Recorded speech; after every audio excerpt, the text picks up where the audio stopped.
Oi gente, no vídeo de hoje nós vamos falar sobre o exame de proficiência em língua inglesa para o mestrado.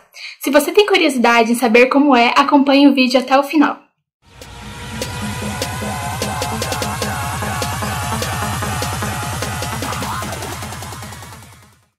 A primeira coisa que se deve pensar ao procurar um exame de proficiência em língua estrangeira é se você pretende usá-lo somente em território nacional ou se você vai usar também para viajar para o exterior. Isso porque, se você pretende usar apenas para o seu mestrado em território nacional, a própria universidade pode aplicar o seu teste de proficiência.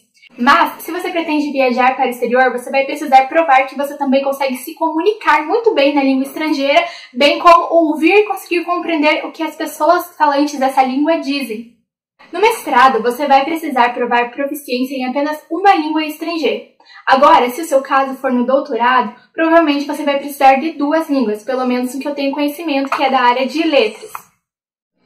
Em geral, o teste vai ter a duração entre 2 a 4 horas, mas dificilmente vai faltar tempo para você responder as suas questões. Algo que me surpreendeu bastante foi que nos testes de proficiência para o mestrado ou para o doutorado, você pode ir acompanhado de um dicionário e você pode consultá-lo durante a prova. Apesar de achar isso um pouco estranho, isso faz total sentido, porque realmente no momento em que você está fazendo a sua leitura em língua estrangeira, você vai consultar uma ou outra palavra que você não sabe, porque se até mesmo no português nós não conhecemos às vezes os significados de todas as palavras, imagina em outra língua que não seja a nossa. Não há uma exigência sobre o tipo de dicionário que você deve levar no dia da prova. Você pode levar desde aqueles mais simples escolares até um mais sofisticado. Engana-se quem pensa que a prova vai ser super fácil, super moleza, apenas porque você vai poder estar com um dicionário. Não é bem assim. Se você for consultar todas as palavras do texto, você vai gastar muito tempo e não vai dar tempo de responder as questões. E além disso, há várias expressões idiomáticas e phrasal verbs que você não vai encontrar no dicionário. Você vai precisar realmente conhecê-los. Como eu já estudo inglês há bastante tempo, vários phrasal verbs que estavam na minha prova e expressões idiomáticas eu consegui compreender. Mas mesmo assim, havia algumas que eu nunca havia visto na vida. E é bastante difícil da gente tentar compreender elas, mesmo olhando pelo contexto, porque são palavras que normalmente a gente já conhece, mas que quando se juntam trazem um sentido totalmente diferente do que o que elas têm separadas. 2 exemplos que eu selecionei para falar melhor disso são what out e to call off. Geralmente, quando a gente vê a palavra what, a gente pensa em assistir. E quando a gente vê a palavra call, a gente pensa em ligação. Mas, na verdade, what out seria cuidado e to call off seria cancelar. Ou seja, não tem nada a ver com aqueles significados que essas palavras desempenham sozinhas. E a mesma coisa acontece com as expressões idiomáticas. Um exemplo disso é I know it by heart. Se nós fôssemos traduzir isso ao pé da letra, seria eu sei isso de coração. Mas não faria muito sentido, porque na verdade isso significa eu sei isso de cor, eu sei isso decorado, assim como a gente usa aqui no Brasil.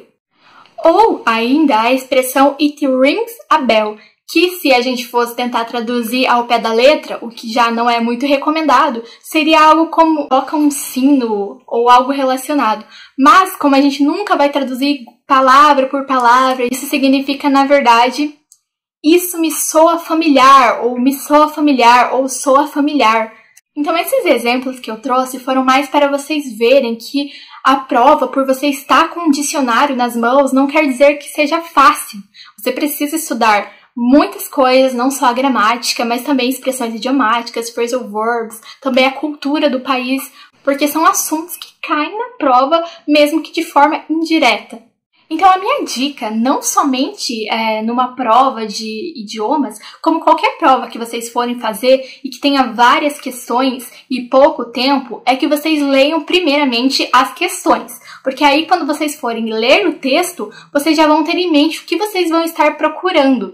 Portanto, leiam as questões e quando vocês forem ler o texto, automaticamente o cérebro de vocês já vai ir selecionando as informações necessárias para responder às questões. É claro que dificilmente você vai conseguir responder as questões apenas lendo uma vez, mas dessa forma você vai economizar bastante tempo.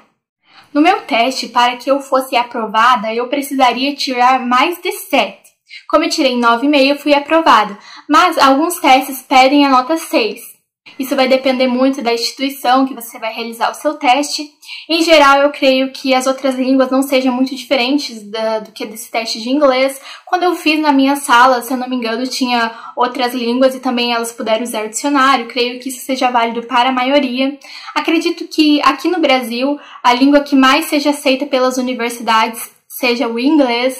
Tenho observado que algumas universidades estão deixando de lado o espanhol, não estão mais aceitando o espanhol, não sei dizer o porquê disso. Também observei que em algumas universidades a língua que eles pedem para o mestrado é obrigatoriamente o inglês. Na UTFPR, que é onde eu tentei mestrado, eles pedem obrigatoriamente a língua inglesa. Já na Unicentro, eles aceitam tanto o inglês quanto o espanhol. Então, outra dica é você ver bem antes quais são os idiomas que a universidade que você pretende tentar mestrado aceita. Porque se ela não aceitar nenhum que você saiba... E é isso por hoje, gente. Espero que vocês tenham gostado do vídeo e que ele ajude vocês de alguma forma.